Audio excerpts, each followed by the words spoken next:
Silent Night, Deadly Night Part 3. You better watch out. Yeah, watch out, because this movie is a fucking bore fest. Hey everyone, it's Adam here, aka Cena Guy. Welcome to the Movie Vault, carrying on with the Silent Night, Deadly Night movies. Just got done watching Part 3 moments ago, which came in the year of 1989. Simply entitled Silent Night, Deadly Night Part 3. Better watch out. The third instalment into the franchise, and apparently this is the last movie which has any type of connection with Part 1 and Part 2, because Part 4 Initiation and Part 5 The Toy Maker are standalone movies. Yet this movie has somehow some sort of connection with Part 1 and Part 2, simply because there's a few minutes of Silent Night Deadly 1 part clips in it, and the fact that the brother Ricky is in this movie. Well, I suppose you could say he's in this movie, yet somehow at the end of Part 2 he survived the fucking shotgun blasts. And he's supposed to be a human, yet he's survived shotgun blasts like as if he's fucking Michael Myers, and he's in this movie. Now, one thing I didn't know about this movie when I first saw it, Bill Moseley is in this. From Texas Chainsaw Massacre 2, who played Chop Chop. You know, I don't mind Texas Chainsaw Massacre 2. In my opinion, Texas Chainsaw Massacre 1 is the only decent Texas Chainsaw Massacre movie. I've said it from time and time again, it should have been a standalone movie, Texas Chainsaw Massacre, and that's exactly how I feel about Silent Night, Deadly Night. It should have been a standalone movie. None of these sequels that are so unnecessary and that, frankly, you don't even need. This movie, Silent Night, Deadly Night Part 3, I've got to tell you, out of all the movies in the franchise, this one has to be the most fucking boring one. Number 1's a classic. Number 2, I suppose in some way can be a fucking guilty pleasure for some people due to Eric Freeman's acting. Garbage Day! You know, but it is a bad movie, especially when you're like replaying the first half of the movie from the first movie in it for the first half an hour, and then you get Ricky going on that rampage and all kinds of crazy shit happening. It's a bad movie. It's so bad it's great. You know what I mean?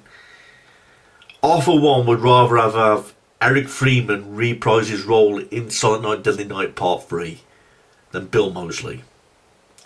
Because at least his acting was that terrible, it was something yet somehow enjoyable. Bill Moseley in this movie does jack shit.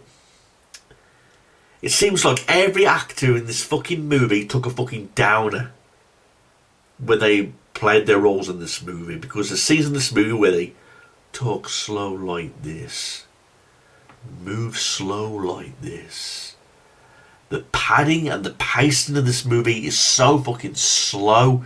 It's like as if they deliberately fucking tried to waste time, you know, to kill the time of this movie. Because the scenes in this movie, the scenes that doesn't even need to be in it, and everything's just so totally irrelevant, and the characters you really could not give a flying fucking shit about.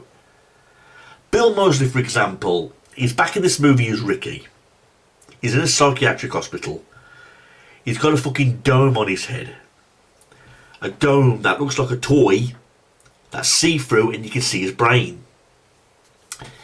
And at the same time there's this girl who's blind, and they're trying to do an experiment on her where she has like a psychic connection with Bill Moseley's character. And right off the bat, I'll talk about the slow motion pacing in this movie, because take for example for the nurse. The nurse enters the room,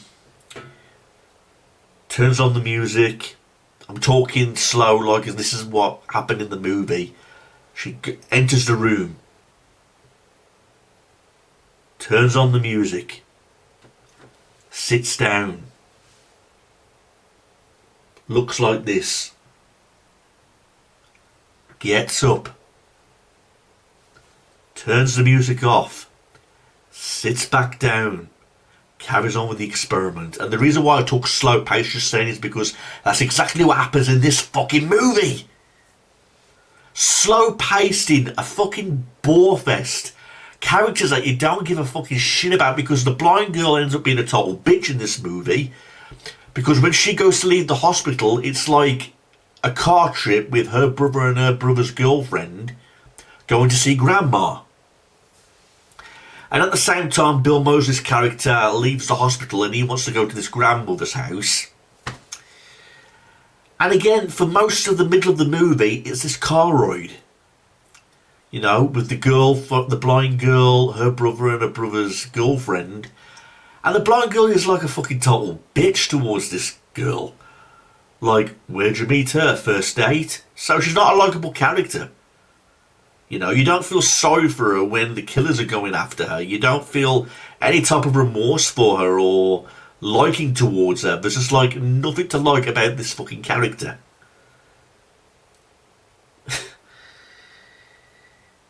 And then we get Bill Moseley with this fucking dome on his head, wearing a gown from the psychiatric ward. He's outside hitchhiking. And this, for some reason, this fucking dumbass comes and picks him up. The fact that he's got a dome on his head and the fact that he's just wearing this white gown. If you saw somebody hitchhiking on the side of the street with a fucking dome on his head where you can see his brain and wearing a hospital gown, would you in the right mind pick that person up? Because you're going to think, this guy's like fucking cuckoo. You know what I mean? He's a fucking retard. There's something wrong with him. Why the fuck would you pull over and fucking pick him up? You know what I mean? But somehow this guy does. The kills in this movie are nothing unique, nothing creative. In fact, all the kills are like fucking off screen. So you don't see like anything from part one where the girl was like impaled onto the anchors on the wall, or Billy decapitating people as they're going down the hill on sleighs. You know? Even nothing fake and uncreative, like in part two where Ricky puts the jumper cables in the boyfriend's mouth. You know, all the kills are off screen in this, and it's just this boring long ass car ride with, again, slow pace, nothing fucking happening. And then when they finally get to the grandmother's house, it shows like 5 minutes of the grandma in the kitchen. Again, more slow pace, cooking the turkey, pasteuring the turkey a little bit, looks at the turkey, leaves the room, and there's another scene. Again, so much fucking time wasted in this movie. And how long was this movie on for? It felt like it went on for fucking ever. 90 minutes. 90 minutes this fucking movie. And I swear, if you took out, I don't know how long of this movie, if you took out half an hour of this movie, it would show all the main parts of the film. At least half of this movie is so much full of fucking bullshit and borefest. If you cut out that half of this movie, it would show you just the main scenes, and even they aren't even interesting. Because the grandma is trying to persuade the blind girl that she's got some sort of power and she needs to use it. And whatever this power is to try and help people, she never fucking uses it. Because when Bill Moseley comes to the grandma's house, the grandma gets killed off screen. The brother supposedly dies.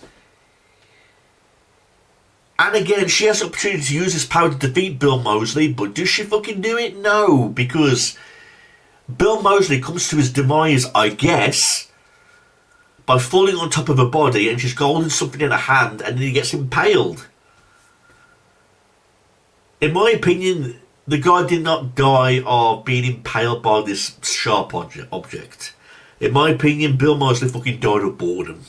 Because he was so bored in this fucking movie, just like everybody else, as I was bored by fucking watching this movie.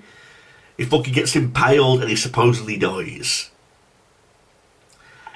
And yet, for some reason, at the ending, is Bill Moseley still alive? Is Ricky still alive? Is it his ghost? Because for some reason, before the credits roll at the end of this movie, he's there in a tuxedo going, "And a Happy New Year." and the credits roll. So, fuck, did this guy ever die? I mean, he survives shotgun blasts from a cop at the end of number 2. He's still alive. He gets fucking shot again in this movie. He's still alive. And when he gets fucking impaled, he's still alive. Is this guy fucking Michael Myers? He's supposed to be a fucking human being. But I don't care at the same time, because like I said, this movie was like...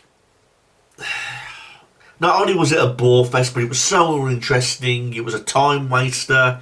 At least with part 2, you get your guilty pleasure moments from Garbage Day and seeing the classic scenes from the first movie for the first half of the movie. At least you get your scenes of guilty pleasure in this movie. But this one, fuck me, it was like so freaking bad. So bad. So fucking bad. So, take it from me, everybody. I mean, it took me a hell of a long time to try and find this movie online. I'm sure there's, like, other places you can find this movie. But, like I said, I've never owned this movie. The ones I've only ever owned are Silent Night, Deadly Night Part 1, Part 2, and yes, I owned Initiation, and yes, I owned The Toy Maker. But I got rid of those. I mean, Part 3 I had a hard time finding it. It was rare, apparently. And I found it online, and it wasn't really even good quality, so... The fact it was a bore fest and in bad quality also made the film even more less enjoyable. So, Bill Moseley, I don't know what the fuck you were thinking. You were chopping Texas Chainsaw Massacre and you lower your way all the way to playing a dome-headed fucking retard in this movie. So I don't know what the fuck you were thinking. But... So avoid this one, everybody. It's one of the worst ones in the franchise. I mean, part 4 and 5 are bad. 2 was a guilty pleasure, but this one was a fucking bore fest. There's nothing likeable about this movie whatsoever, you know. And it was, like I say, it was the last installment into the franchise where it had connection with 1 and 2. I mean, part 4 and part 5 are like separate movies, but they fucking suck also. So yeah, better watch out. Yeah, you better watch out, because this movie will put you right into a fucking coma. Thanks for watching this, everybody. Peace out and have a Merry Christmas. God, that was... so fucking glad that was over. Fuck me. Need to regrind all my brain cells. Thank you for watching this, everyone. Peace out. Have a nice day. Peace.